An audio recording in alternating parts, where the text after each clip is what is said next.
ಗಂಧರ್ವರ ಗುಂಪಿನಲ್ಲಿ ನೀನೊಬ್ಬ ಹಿರಿಯನೆಂದು ಸುಮ್ಮನಿರುವನಷ್ಟೇ. ಸಾಕು, ಬಾಳ್ಬೇಕು.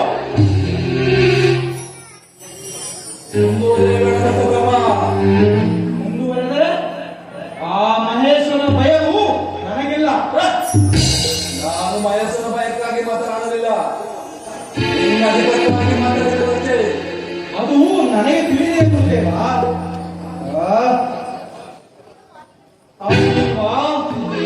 ಈ ಶಿವ ಸದಾಶಿವನೆಂದು ಆ ಗೊಟ್ಟು ಬರವರನ್ನು ಇಂತಹ ಜನಗಳು ಹೊಗಳುತ್ತಿರುತ್ತಾರೆ.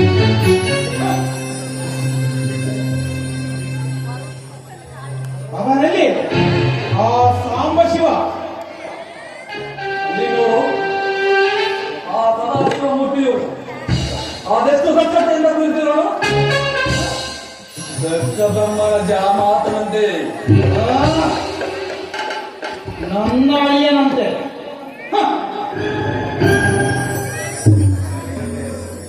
ಈ ದೇವತೆಗಳ ಸಮ್ಮಿಳನದಲ್ಲಿ ಎಲ್ಲರೂ ನನಗೆ ನಮ್ರತೆಯಿಂದ ಎದ್ದು ನಿಂತು ನಮಸ್ಕರಿಸಿದರು. ಆದರೆ ಆದರೆ ಆ ಶಿವನು ಸತ್ತನಾಗಿ ಕುಳಿತಿರುವನು.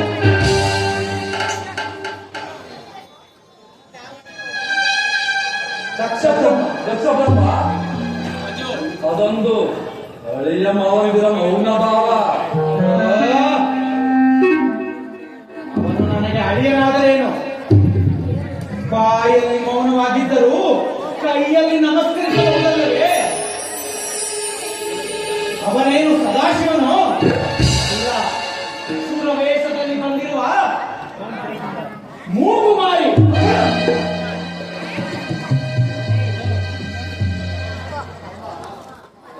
ದಕ್ಷದೇವ, ಮಾರಿ ಎಂದರ ಬೇಡ ಮಹಾದೇವನನ್ನು.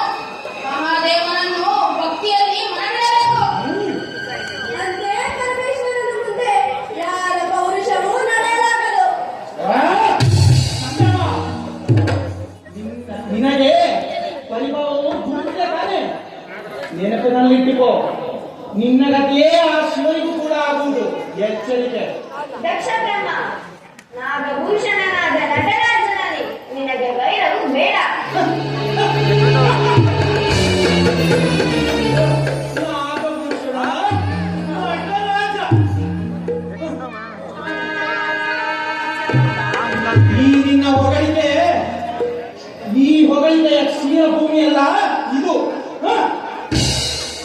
ಕೇಳಿದೆ ಆ ಗುರುದೇವ ಇವರ ಮಾತುಗಳನ್ನು. ದಕ್ಷರಾಜ, ಶಿವನು ನಾಗಾಭರಣ ಭೂಷಣದಲ್ಲಿ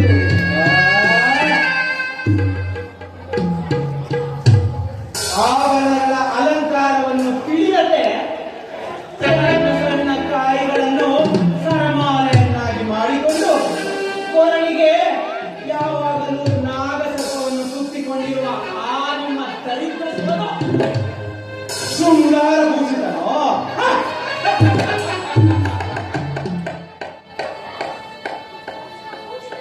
ನಾಟಿಸಬೇಡ.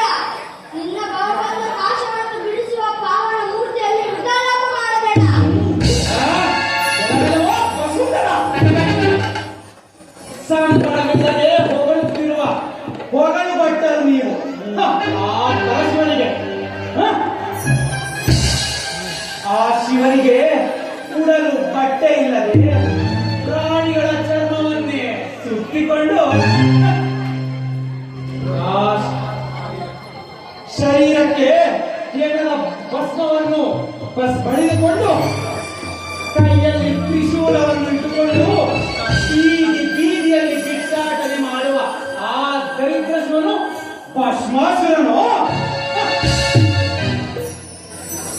ಶರೀರ ಗೊತ್ತಾದೆಂದು ಮಗಳಾವತಿಯನ್ನು ವಿವಾಹವನ್ನು ಮಾಡಿದ ವೈಭವವನ್ನು ಮರೆತೆಯ.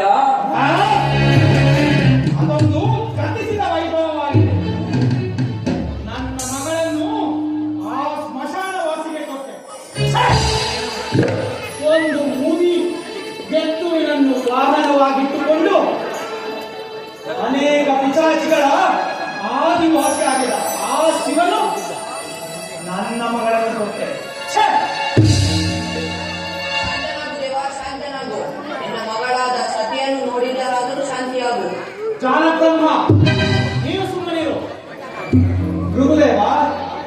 ಇದೊಂದು ಮಹಾಯಜ್ಞವೆಂದು ಬಂದರೆ ತಿನ್ನುವ ಅನ್ನವನ್ನು ಇಟ್ಟಾಗ ಬಂದು ನಾಯಿಯು ಮುಟ್ಟಿದಂತಾಯ್ತಲ್ಲ. ನಾವೀಗಲೇ ಇನ್ನೊಂದು ಮಹಾಯಜ್ಞವನ್ನು ಮಾಡಲು ಹೋಗೋಣ. ಬನ್ನಿ. ಆ?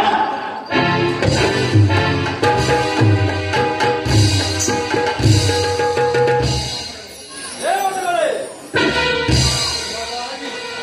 ಮಾಡುವೆನ ಮಾರಣ ಯಜ್ಞವನ್ನು ಈಗ ಮಾಡುವೆನು.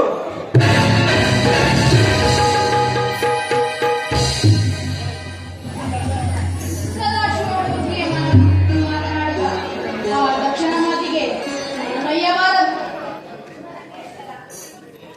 ಆ ಅಹಂಕಾರದಿಂದ ಮಾತನಾಡಿದ ದಕ್ಷ ಬ್ರಹ್ಮನ ಮಾತುಗಳನ್ನು ಮನ್ನಿಸಿ ಈ ದೇವತೆಗಳಿಗೆ ಅಭಯವನ್ನು ನೀಡಿ ಆನಂದಿಸು.